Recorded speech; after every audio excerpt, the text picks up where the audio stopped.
Bora falar de uma teoria, assim, bem radical, sobre o livro mais misterioso que existe. Uma que diz que ele talvez não seja daqui, da Terra, quero dizer. Pensem comigo um pouco. E se o livro mais enigmático do planeta não for bem um livro? E se for, sei lá, um manual de instruções de outro lugar? É essa a pergunta que a gente vai investigar hoje. A ideia é que por mais de 100 anos, todo mundo tem tentado ler esse manuscrito do jeito errado. Completamente errado.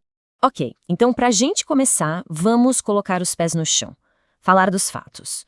O nome da criança é Manuscrito Voynich, ou MS-408 para quem preferiu o nome técnico. E olha, ele é tido como o maior quebra-cabeça da história. Tanto da história em si, quanto da criptografia.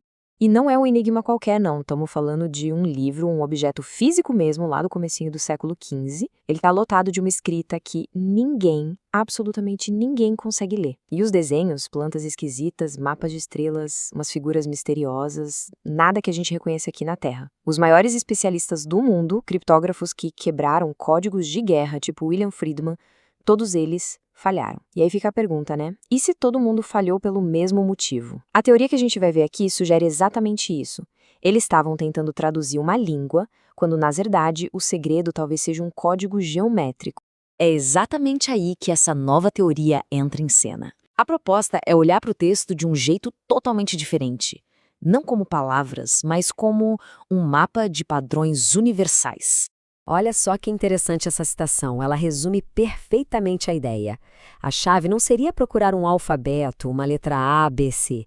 Seria reconhecer uma proporção, um padrão que está escondido não nas letras, mas lá em cima, nas estrelas. Beleza, então como isso funcionaria na prática? A base do método é a seguinte. A teoria diz que cada símbolo ali não é uma letra.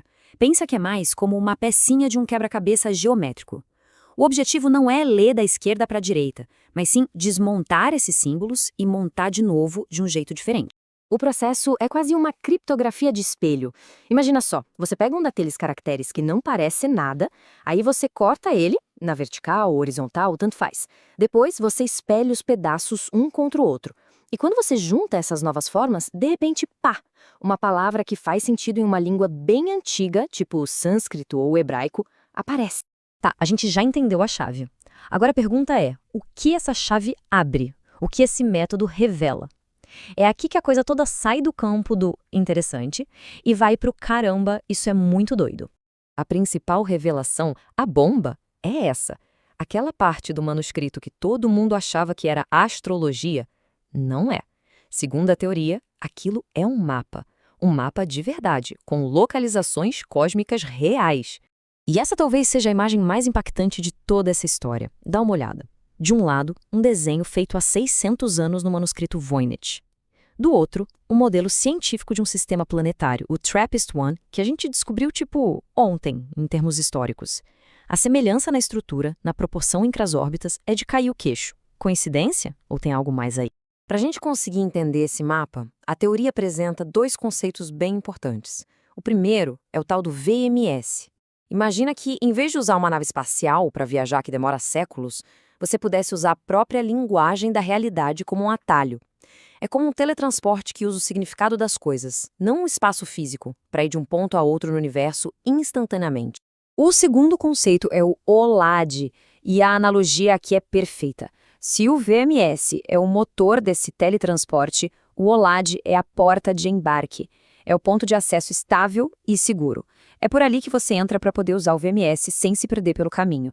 Então, tá, temos um mapa. E o que a gente faz com o mapa? A gente segue ele para algum lugar, certo? Pois é, a teoria diz que o manuscrito é mais que um mapa. É um manual de instruções. E o processo que ele descreve, bom, é bem avançado.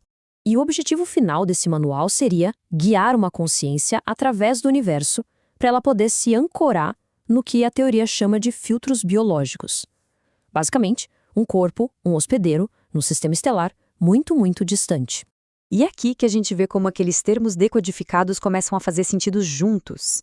Vana seria o VMS, o motor. Loka seria o OLAD, o portal. Kosa, o filtro biológico. E, de repente, o que era um monte de rabisco vira uma instrução técnica super precisa. É quase como ler um manual de engenharia cósmica. Ou seja, se a gente juntar todas as peças, o manuscrito estaria descrevendo um sistema completo. O método de viagem, a porta de entrada, os alvos compatíveis e até as estações de vigilância para monitorar tudo. E aquela parte das plantas esquisitas? Aquilo não seria botânica, seria um catálogo, uma ficha técnica descrevendo as especificações desse hardware orgânico, desses corpos. Ok, eu sei. É uma teoria muito, muito fora da caixa. E teorias assim precisam de evidências fortes. E talvez a maior evidência de todas seja o próprio manuscrito. O objeto em si, que parece não pertencer à época em que foi criado.